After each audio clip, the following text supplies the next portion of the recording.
socialista, companheiro, seja pra um neoliberal.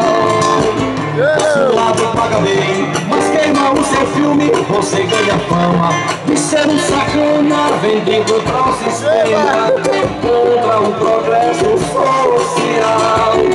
Mas do outro lado é mesmo uma desgraça, pois quando te pagam só rola micharia em nome da ideologia. É de certa coisa e tal, vai pagão. E a direita te trata como se tu fosses uma rapariga sem vergonha.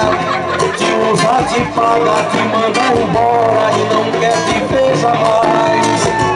A tal da esquerda parece um gigolô, te trata com carinho, afeto e muito amor, explora bonitinho, dando massagem no teu ego.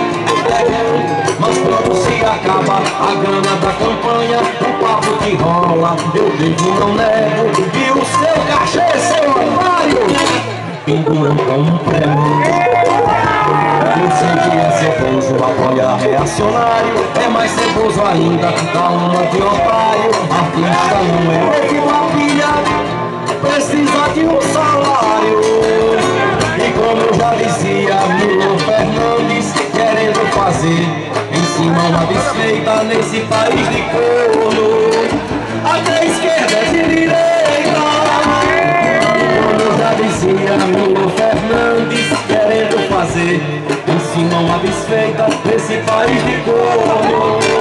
Até a esquerda é de direita.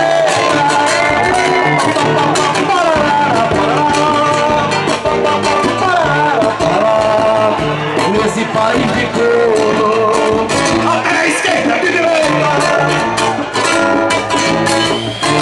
De pé, mundiça morta a fome, de pé.